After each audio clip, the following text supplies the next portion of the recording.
You are walking through tall grass. The wind shifts. The hairs on your neck stand up in a wave of sudden, instinctive terror. A shadow moves. What do you do? For roughly 300,000 years, this was not a hypothetical situation. For 99% of human history, that exact feeling meant something was actively hunting you. Today, your biggest daily physical threat might be a car crash, or perhaps slipping on an icy sidewalk. But long before roads existed, stepping outside meant entering a world dominated by apex predators that weighed 10 times what you do. The Pleistocene epoch was a time of giants. You shared your environment with saber-toothed cats equipped with canine teeth the size of butcher knives. You walked the same riverbanks as direwolves that hunted in massive, highly coordinated packs. You slept in the shadows of short-faced bears that could stand 12 feet tall on their hind legs and run down a horse. You were completely and utterly outmatched. You did not have fangs. You did not have claws. You did not have a thick hide to protect your vital organs. You could not outrun a massive cave lion. You certainly could not wrestle a prehistoric bear. So how did you survive? How did a slow, hairless, weak primate manage to not just avoid extinction, but eventually conquer the globe? The answer lies in a deeply humbling truth about your past. You were not the king of the jungle. You were a scavenger. You waited in the margins. You watched the tree lines. You let the absolute monsters do the heavy lifting. Paleoanthropologist Dr. Robert Blumenschein spent years analyzing bite marks and tool marks on ancient bones in places like the Serengeti. His research suggests a reality that shatters the myth of the noble, fearless ancient hunter. Early humans survived by being opportunistic thieves. When a massive predator took down a prehistoric antelope, you did not charge in with a spear. You waited. You watched from a safe distance, heart pounding in your chest, until the big cats ate their fill. You waited until the hyenas took their share. Only when the coast was relatively clear did you and your group sneak in. What was left for you? The bones. The marrow inside those bones was incredibly rich in fat and calories. The giant cats could not easily crack the thickest femurs, but you had something they did not. You had rocks. You smashed the bones open, scraped out the marrow, and fled before the smell of fresh marrow attracted another predator. It was a terrifying, precarious existence. You survived on the scraps of giants, but stealing from giants requires a specific set of tools.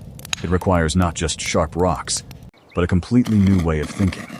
You had to map the territory in your mind. You had to memorize the hunting patterns of animals that wanted to eat you. You had to understand the subtle shifts in bird calls that signaled a leopard was resting in a nearby tree. This constant, crushing pressure forced your brain to grow, to adapt, to become an unparalleled organ of simulation and prediction. You did not just react to threats, you anticipated them. Yet, the fear was always there. It was painted on the walls of your most sacred spaces. If you look at the 30,000-year-old paintings inside the Chauvet Cave in France, you will not just see simple stick figures hunting docile deer. You will see incredibly detailed, terrifyingly accurate depictions of cave lions and bears. The artists who drew these did not rely on their imagination. They relied on their deep, terrified familiarity with these creatures. These were not abstract myths or bedtime stories. They were the neighbors. They were the very real monsters lurking in the dark outside the firelight. When you retreated into a cave for shelter, you always knew you might be walking into a bear's den. You had to navigate a landscape where every shadow could hold teeth. So let us reconstruct a single day in the Pleistocene epoch. The Ice Age is in full swing. You wake up when your body is ready. There is no alarm clock, no schedule, no rigid timetable to follow. The air inside your rock shelter is freezing, but you are pressed against the warm bodies of your family members. The fire died down hours ago, reduced to glowing red embers that offer little light. Your stomach growls. You are hungry, and the only way to fix that is to step outside into the frozen, dangerous world. You and 3 others from your tribe leave the safety of the shelter. You move slowly, silently, eyes scanning the horizon. The frost crunches under your bare feet. The wind howls across the open steppe. In the distance, a flock of simple black birds suddenly scatters into the sky. That is your first alarm system. You stop dead in your tracks. Something huge is coming. Your muscles tense. Your heart rate skyrockets, pumping oxygen-rich blood to your limbs. Your pupils dilate to take in more light.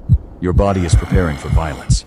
Over a slight ridge, a massive, flat brown bear steps into view. It is a short-faced bear, a nightmare of muscle and bone. It catches your scent.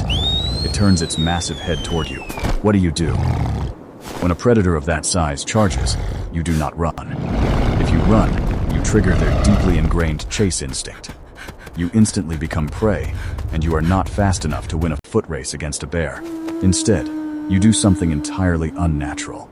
You suppress every screaming instinct in your nervous system that tells you to flee. You stand your ground. You pick up thick branches. You yell at the top of your lungs. You throw rocks. You act completely and utterly crazy. You wave your arms to make yourself look larger than you are. You create a wall of chaotic noise and unpredictable movement. Most predators are deeply conservative. They do not want to risk an injury, because an injured predator will starve to death. By acting like a lunatic, you convince the bear that you are too much trouble to kill. The bear pauses, snorts, and lumbers away. You survive another hour, but your survival did not just rely on bluffing your way out of death. Here is the twist. The greatest weapon your ancestors developed was not a sharper stone or a heavier club. It was the whites of your eyes and your ability to sweat. Look in a mirror today, and you will see visible white sclera surrounding your irises. Unlike most animals, including our closest primate relatives, your eyes broadcast exactly where you are looking. In a world full of predators, advertising your gaze seems like a terrible evolutionary mistake.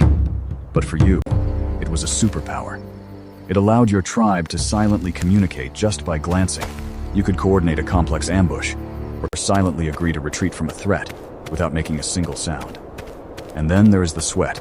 You lost your thick coat of body hair and developed millions of eccrine sweat glands across your entire body, while a massive cave lion or a giant prehistoric wolf overheated in the midday sun after a short sprint, you could just keep walking. You became the ultimate endurance machine. You could track a wounded animal, or a panicked herd, for hours under the blazing sun.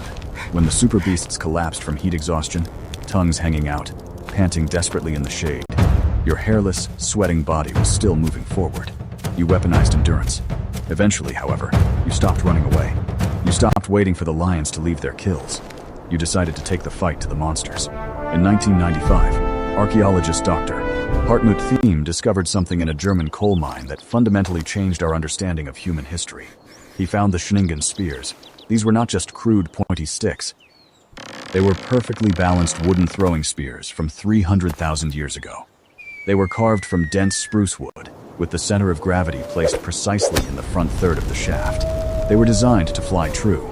This discovery meant your ancestors were not just poking blindly at angry beasts. You were throwing projectiles with deadly accuracy from a completely safe distance. This was a monumental shift in the balance of power. You did not have to be stronger than the super beasts anymore. You did not need fangs or claws. You just had to be smarter, sweatier, and have a very good pitching arm. You could stand 20 yards away and bring down a mammoth. You could defend your camp from a saber-toothed cat without ever letting it get close enough to bite you. You outsourced your physical defense to a piece of carved wood. You became the first species to kill at a distance. Fast forward to today. You are sitting in a quiet, temperature-controlled room. The doors are locked. The windows are closed. You are perfectly safe. But sometimes, your heart races for absolutely no reason. Your palms get sweaty.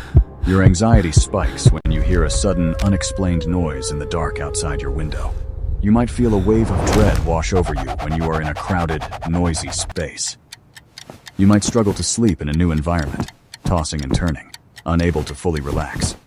That is not a glitch in your brain. That is not a flaw in your psychology. That is an ancient survival mechanism working exactly as it was designed to. Your brain is still wired for a world full of monsters. It is still scanning the tree lines for movement. It is still listening for the subtle shift in bird calls. You are carrying the evolutionary trauma of 300,000 years of being hunted. The monsters are gone, but the alarm system remains. Your anxiety is the ghost of a saber-toothed cat, lingering in the architecture of your nervous system. You survived the giants. You outlasted the monsters.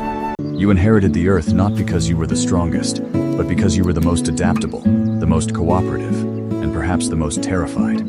Your fear kept you alive. Your anxiety kept you vigilant. You are walking through tall grass. The wind shifts.